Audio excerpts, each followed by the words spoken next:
Good afternoon. My name is Kerri Wade, and welcome to my Zoom vlog.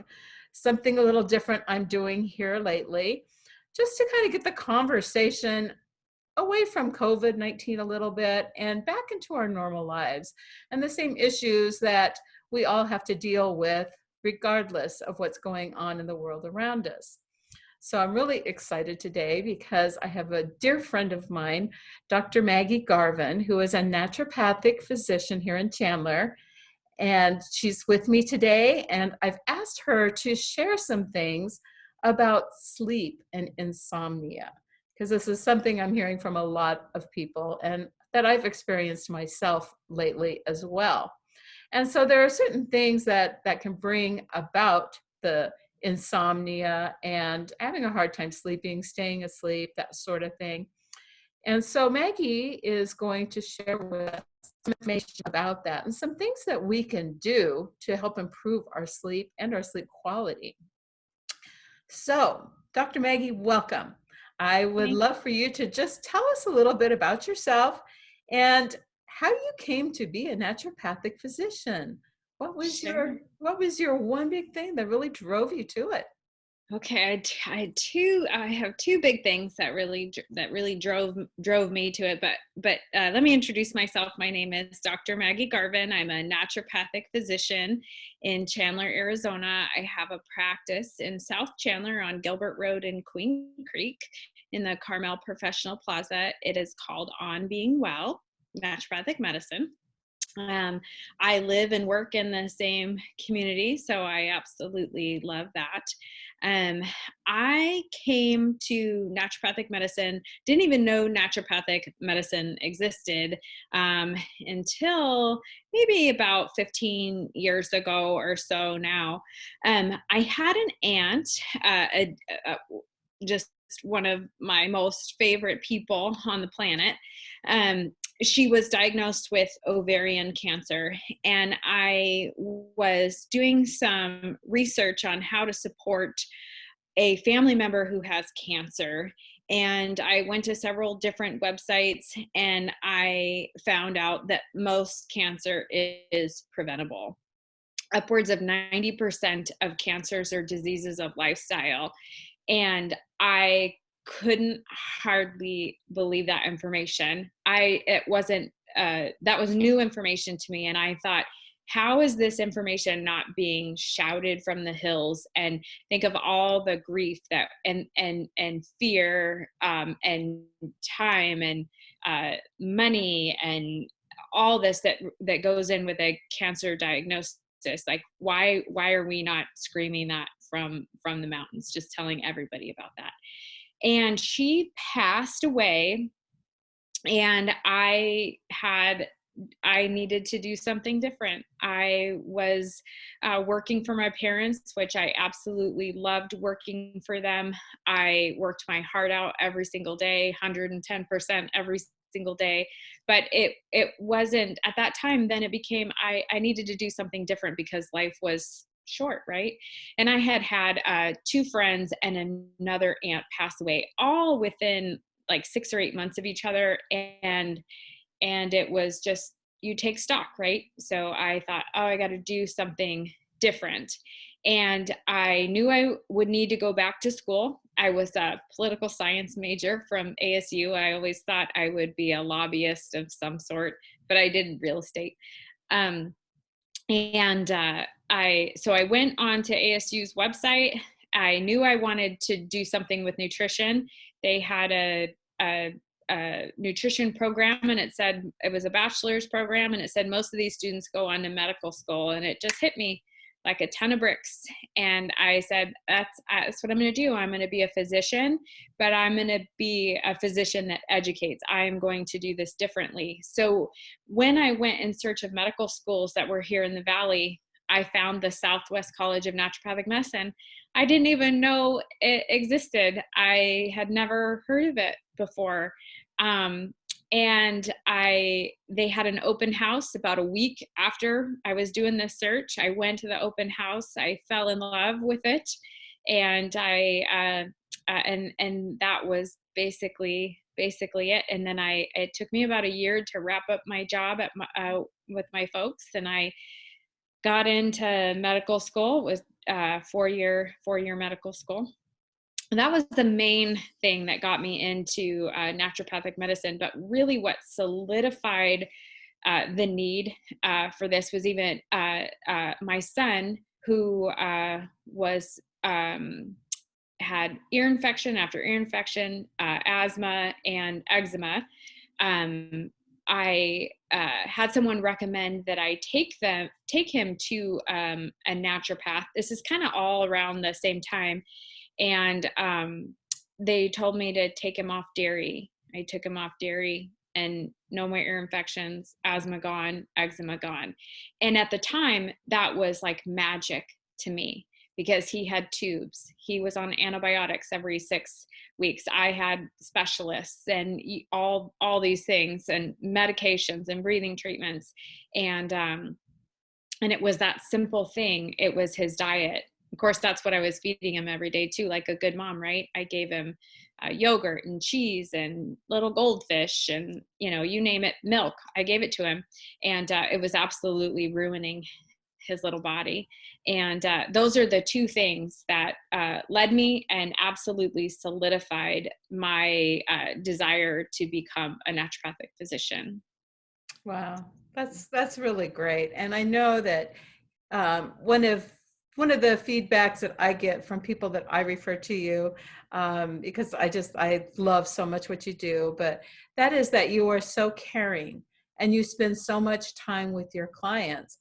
And you walk into a doctor's office, nothing against doctors, we all have our place in this Yeah. world, but you walk into a doctor's office and it might be 5 minutes or 10 minutes actually with the physician, and to tell them whatever's going on and for them to write your prescription, and out the door you go.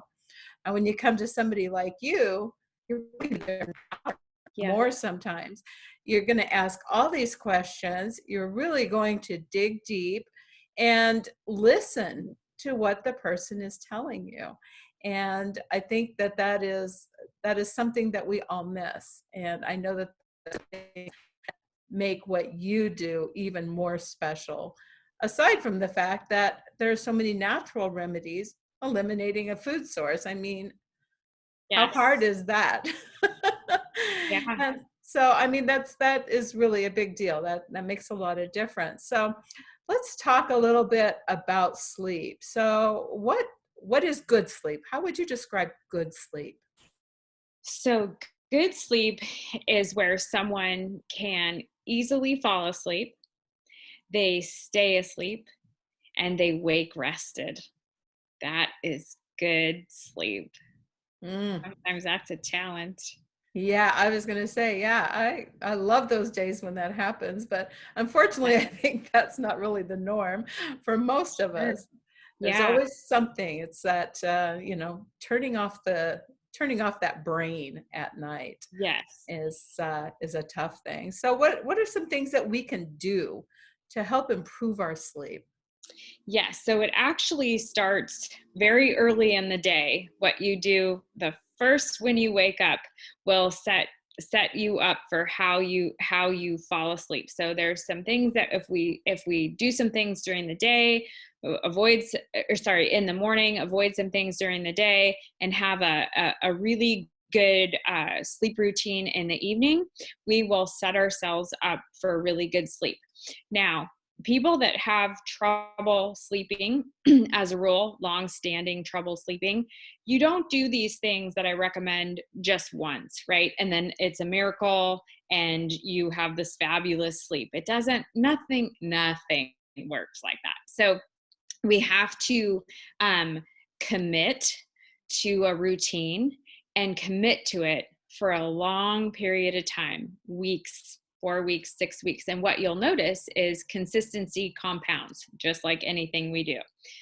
Going to the gym, consistency compounds. Eating well, consistency compounds. Contributing to your 401k, consistency compounds, right? So it's what we do all the time that will have the greatest effects. And so I made a little list of some of the things that I think are the heavy hitters, like the most important things, to create a routine to help you sleep. And so the morning when you wake up is so important to not grab the phone, don't check your email, and wake up before others. Especially if you're a mama or you're a caregiver, or you just expect, the busier, the more hectic your day, the more important this is. And so you wake up in the morning and you ground yourself. And how do you ground yourself? You in quiet, either start with meditation or prayer, whichever makes the most sense for you. If you have don't have a quiet mind, I don't have a quiet mind, so I use guided prayers and guided meditations, and I will spend somewhere between 5 and 15 minutes, just depending. And people can do this for longer, but at least start with 5 minutes of a guided meditation or a guided prayer. It just sets the tone for the day, and then follow that with gratitude. So a gratitude journal is one of my favorite things to keep. And you can write 3 things or 2 things or 5 things or 10 things, but they need to be different. They need to be different every single day. They can be small things to big things. Sometimes we'll start out with the big things, and then what we realize, oh, we have these small things that really matter. So starting the day like that, it sets the tone for the day. And again, you don't do this once, you do it every single day. Um, I also, people are probably more sensitive to caffeine than they think. And so pulling caffeine out, especially if you're someone who it's hard to fall asleep. So really watch what you're drinking throughout the day. So how many cups of coffee do you have? Do you have any soda? Do you have caffeinated tea? Those types of things. So we never want to have a soda with dinner, right? Because that's going to prevent us from sleeping well. So limit the caffeine, especially if you find that you're sensitive to it. And that can be hard. So go slow. Sometimes people will get caffeine headaches. So you'll reduce, if you're prone to that, just reduce gradually. So those are 2 big things. But then as the evening approaches, it is a good idea to dim the lights in your house as the sun goes down. So you want to mimic the sun. So we're kind of, we have like the busyness of the day in the house. Everybody's house is different. We've got children of all different ages and this and that. So I think in the past, every light in the house would be on. We don't do that anymore. We dim the lights as the sun goes down, and we don't keep all the lights on. And so what that does is that lets our brain know that, hey, sun's going down, it's time to make different hormones, like melatonin. And I know that you're a big fan of melatonin, and we can talk a little bit more about that. But we want to dim the lights because it tells the brain it's sleepy time. Let's make some sleep hormones. And that makes going to bed a lot easier versus the alternative. Every light in the house is on till 9 or 10 o'clock at night, bright TV, bright cell phone, bright iPad. It never cues the brain to make hormones to sleep. So, and also it's a nice way to, if you have children in the house, to get them to be more tired at bedtime without having to say a word. They won't even know that you've dimmed the lights and you've prepared them for bed. So you don't even have to mention it. And you can get them a small light for their house or their bedroom that's dimmer than, say, like a big fan light or something like that. Also, if you have trouble falling asleep, avoiding the news late at night is good, and avoiding phone calls and texts from people that really rile you up. We all have 1 or 2 of those people that we'd prefer not to speak to. And guess what? You don't have to. You don't have to speak to them, especially when it's close to bedtime, right? you can save it for another time. So setting good boundaries with people is very important to sleep, especially if you have that friend that's going to call you and talk to you for 3 hours and tell you all the bad things about the day. And you're like, oh, and then you're an empathetic person and you've taken on all, and then you can't sleep. They feel better, but you don't. It's okay to say no to those folks and to say, I'll call you tomorrow. And then establishing a bedtime routine is as important as establishing the morning time routine with your gratitude and your meditation. I love Epsom salt baths, and not everybody is a bath person. And there are some people who cannot take baths. They don't fit in the bathtub. They're too tall. Maybe they've had some trauma surrounding water or something like that. Okay, if that is you, don't worry about this. You can soak your feet in warm water, or you can do something else. But Epsom salt baths really have a way of taking that sympathetic nervous system, which is our fight or flight, and really bringing it down to that parasympathetic. There's really it's easy to do, it's inexpensive, it's at your fingertips, and it's a really great thing to do, especially if you have a hard time winding down. You just do this every night, and you don't have to do it every night forever, just until you get better at being a better sleeper. I love calming teas. Over at Sprouts, they have a great tea aisle.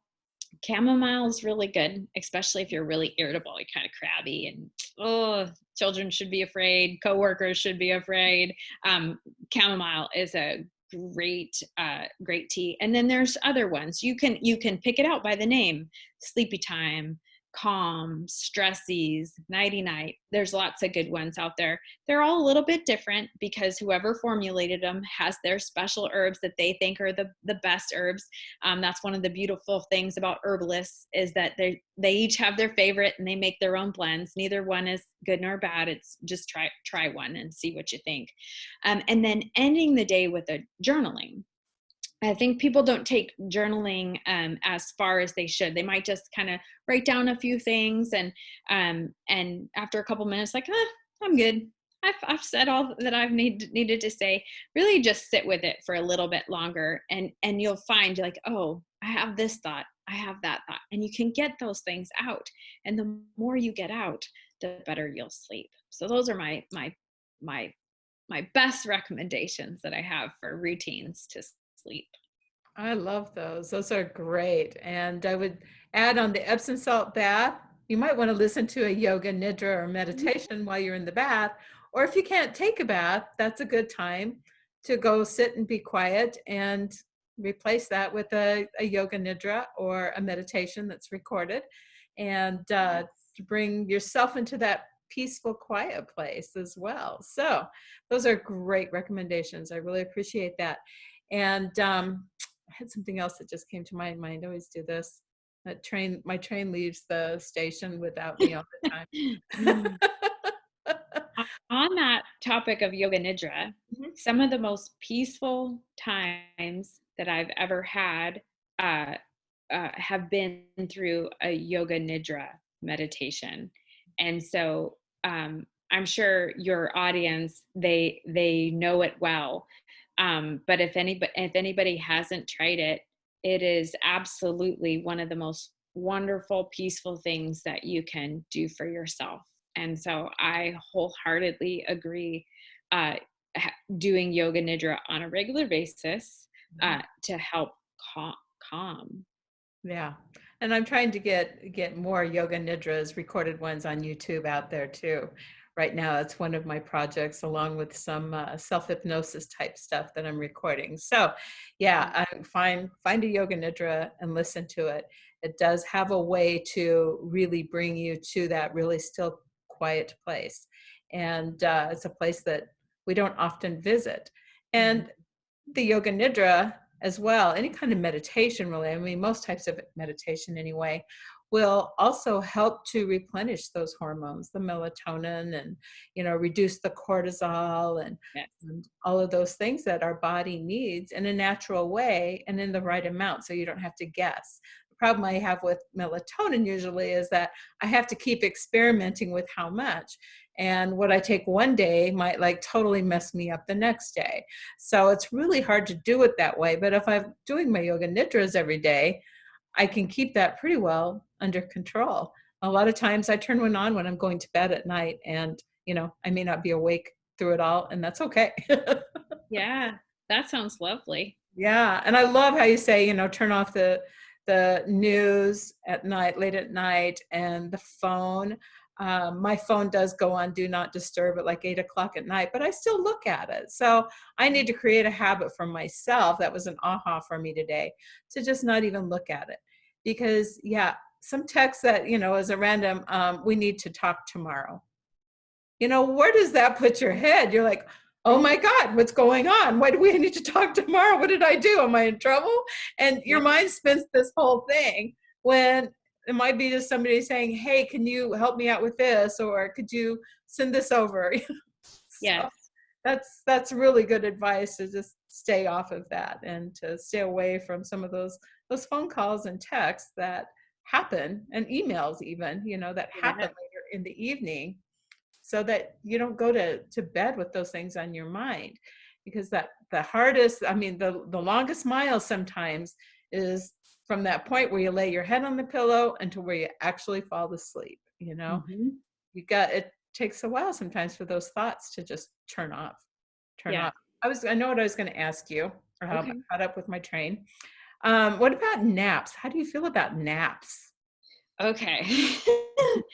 So there are people, they just love their naps. Like that is the great part of their day. And it's a magical, wonderful part of their day. Um, but depending on what stage of life you're at. So there are times when napping is absolutely appropriate. When we're little, and we're growing so fast that our body has to rest a lot and rest often. So children, that's having a nap through childhood, so maybe like kindergarten to first grade, we would think, that's appropriate, that sounds right. And then there's times later in our lives, where a nap really is appropriate as well. It's normal, it's natural.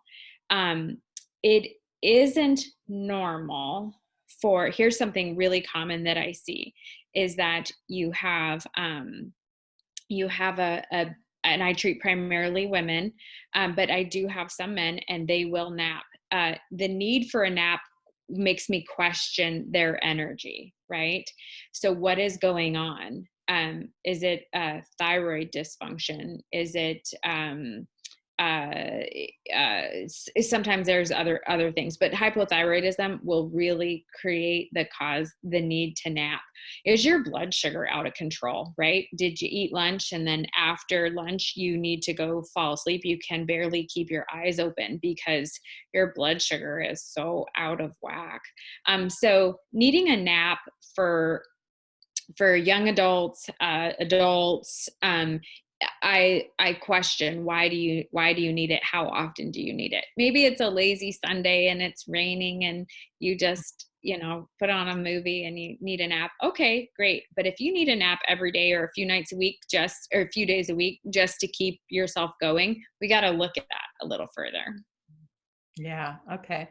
I love those little power naps when I'm kind of dragging, I can just lay down without even going to sleep, just laying down and closing my eyes for 15 minutes. And Hmm. it just feels like it restores me. Now, maybe I do that once or twice a month. It's not like an everyday sort of thing, but I also Yeah. really love doing yoga nidras in the afternoon, because it's like, to me, it's like having that Snicker bar, when you feel like your blood sugar is down or whatever, and you've got things to power through in the evening. And taking that little quick yoga nidra, which you're not really asleep, you're at that little space between when your thoughts turn off and you fall asleep. You're in that little gap there. Hmm. And the yogis tell us that a 45-minute yoga nidra is equivalent to about 3 hours of sleep. So it can be really restorative, and it's good sleep, the good kind of sleep. So yeah, I was just curious what you thought about naps, because I know people that take naps every day. And of course, if you're sick or not feeling well, that's always a good time to nap. Yeah. And so, okay.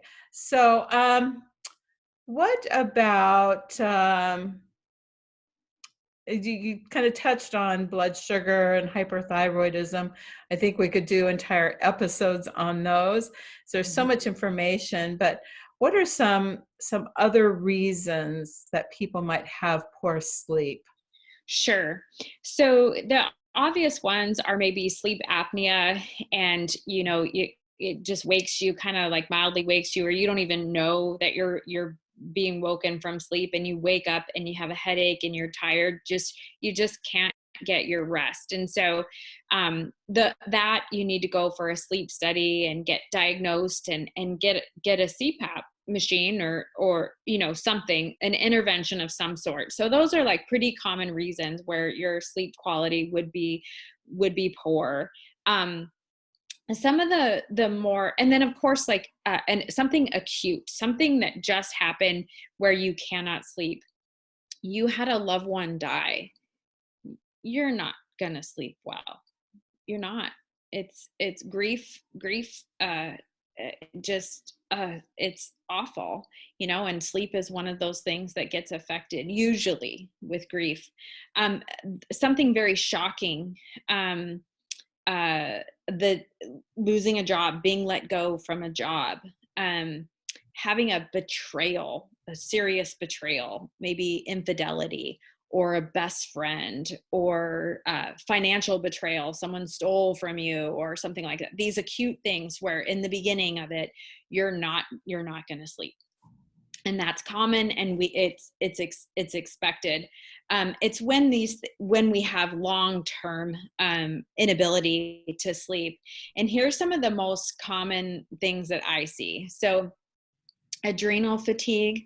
um, Adrenal fatigue, so we have our adrenal glands. They sit on top of our kidneys. There's two of them, and they regulate lots of different things. Our cortisol is one of them, which is our major fight or flight hormone. It regulates our blood pressure, has a little bit to do with reproductive hormones and things like that. But when we are under long-term chronic stress, we develop adrenal fatigue. And one of the stages of adrenal fatigue is a stage called wired and tired. You're exhausted. You're so tired, because your adrenals aren't putting out the right amount of cortisol. But when you go to bed, you cannot fall asleep. You're so exhausted during the day, but you cannot fall asleep. And sometimes you might stay up an hour, 2, 3 hours later than you want to, but you can't fall asleep. It's called wired and tired. So that's something that's pretty common that I see, especially with long-term chronic stress. You're a caregiver, or you have a really tough job, you have a really tough child, you have a really tough marriage, your own health concerns that have lasted for a long time. Those can cause some adrenal fatigue. Mhm. um, Blood sugar disorders. So those interfere with sleep more than we think. When your blood sugar is out of control, it usually wakes you up at night, and it comes in the form of hot flashes. And so you think, oh, my hormones are out of control, I got to go check my hormones, I'm having these hot flashes. And it could be the hormones, but oftentimes it's blood sugar. It's too much sugar. And so what we'll see is, especially if I find that, um uh hot flashes and waking up in the middle of the night become a lot better. So we see this when we have like maybe a cocktail or two, or a glass of wine, or what have you, or maybe a really carb rich meal like pasta or something like that. Especially if you have combine it, you have a glass of wine or two and some spaghetti, maybe some garlic bread. If you're gonna wake up in the middle of the night hot and sweaty, the heart's gonna be racing because your blood sugar is changing. So really being mindful of what you're eating, how much sugar you're taking in, because remember, alcohol is very sugary, and I'm not against alcohol. I think, having cocktail here and there is not a bad thing. It's just when our blood sugar is out of control, you'll notice. So oftentimes people, when they pull back on those things, they start to notice, oh, my sleep is better. So that's something that I really see very commonly. The other thing that affects hot flashes, especially in the night, is hot foods. So So you know all about energetics, right? Mm-hmm. And there are hot foods, and those hot foods add heat into our body, and those can lead to hot flashes that keep us up at night. So hot foods, if you study traditional Chinese medicine and Ayurvedic medicine, there's hot foods, right? So chilies and are more traditionally hot foods, but also things like coffee and alcohol and meats and dairy. Those can create heat in the body. So limiting those can help with sleep as well. Mm-hmm. Of course, pain. If you're in pain and you're achy, you got rheumatoid arthritis, or you've been in an accident or something, that's gonna affect your ability to sleep. So you want to work on that. But the number one thing that I see for people not being able to sleep, especially long-term, is the need to resolve something, a matter of the heart. It's a matter of the heart. You have to make a decision on something, and it's probably a tough decision. And it literally keeps you up at night. Either you can't go to bed, or it wakes you up at night and you can't sleep. And you might think it's related to something else. It's the stress of the day. It was this, it was that. But really, when you boil it down, it's this major decision that you have to make. Maybe it's you need a change in job. Maybe it's a distancing from a loved one, be it a spouse, an adult child, a parent, a best friend. These are tough decisions. And what I would say is that the morning time, the time that you spend in the morning, that quiet time, that's the time. That quiet time gives you wisdom and will get into finally making those decisions that you need to make, that literally keep you up at night. Big proponent of counseling, because counseling helps you talk it out, and you get wisdom through counseling, right? You get your own wisdom through counseling. So I think that that's important. So in my past, I have prescribed sleep formula after sleep formula after sleep formula, and they work, and they'll work for a week or two, and then they don't work, and then you got to try something else. But not being able to sleep, sometimes it's a heart issue. Mm-hmm. I love that. Yes. That's where so many things stem from, Yes. Everything really stems from that spiritual and emotional and mental level that we live in, and Yeah. can cause all kinds of physical problems. So yes, I agree. I believe in that. So why would, or when should somebody contact, for example, you, a naturopathic physician? What kinds of, if this has gone on like for a certain amount of time or that sort of thing, what do you Yeah. suggest? So I think that if you suspect something like sleep apnea, go ahead, go to your primary care, especially if you have insurance, right? Let's use the insurance. Right now in the state of Arizona, naturopathic medicine is not really covered. We're considered out of network providers. So your insurance will pay per your out of network benefits, or if you have health savings or flex spending, you can use that money there. But generally, most people could probably go to their primary care and get a referral. So get a referral for a sleep study, see what's going on, right? Is there anything funky going on that needs to be addressed? Maybe there is some mild sleep apnea or something like that. If it's something long-term and chronic, then I would seek help. But first, I would try to really, in earnest, uh, try these recommendations. Have a morning routine. Avoid the caffeine. Exercise. Exercise is so amazing. That's one thing that we didn't touch on. Exercise is so important for good quality sleep. And then having a good evening routine, working on the things that you need to work to work on, right? Maybe you have some trauma or some grief or some tough decisions, so actively working on that, whether you are working with a religious leader or working with a counselor, or you're working with a spiritual guide or an energetic guide, or however you're doing it, just move forward, just keep moving forward. And then if you're not having success, then it's time to take a deeper dive. Look at some cortisol levels, look at your hormones, different things like that. I Beautiful. would say try the recommendations, and then if it's not successful, then reach out to someone. Mm-hmm. It's wonderful. Thank you. Thank you. Thank you so much. I think that's some great information for all of us and some great things to try. I really love the morning meditation and gratitude journal. Just journaling in general, I think, is a very cathartic exercise to do, especially like you say, when it all stems from the heart. And when we've got big decisions that we're trying to make and stuff like that, just start journaling about it.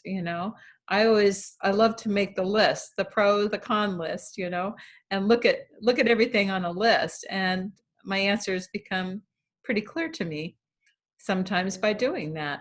So that's a great suggestion. And, of course, I'm a huge supporter of meditation. Meditation has changed my life, Yes. and it's a really, really important part of my daily routine. And so, yeah, start with baby steps. Start small, work your way up. And Yes. it's a practice. People think that they're just going to go sit on a pillow on the floor and close their eyes and be there for an hour and everything is going to be great. And it doesn't work that way. You have to practice. It does take practice.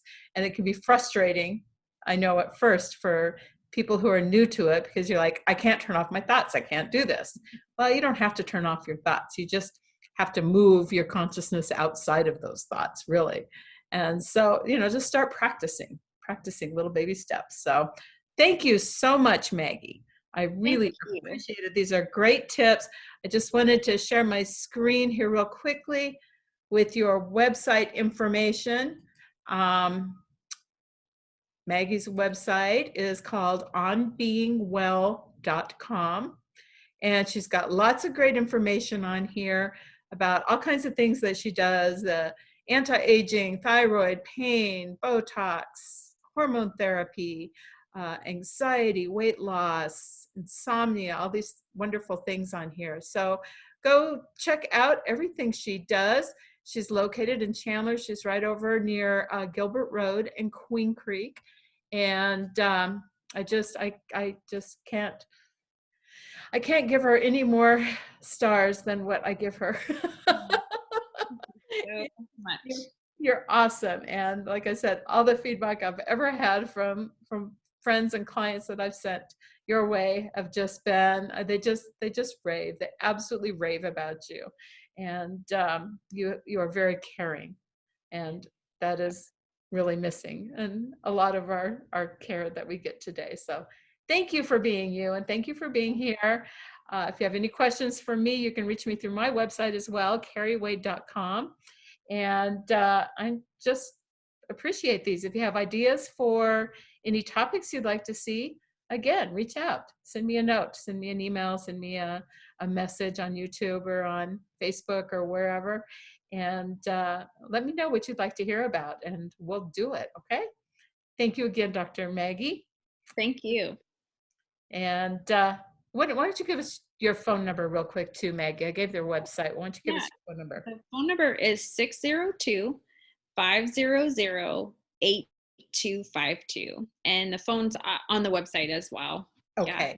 Yeah. Wonderful. Thanks. I know that you are doing some appointments by telephone or by Zoom and that sort of thing now as well.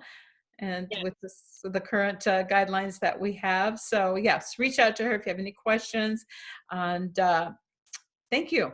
That's all I have to say. Thank you. Thank you. I'm so blessed. I'm so grateful for this. Thank you so much. Thank you very much. We'll be talking again soon. Yes.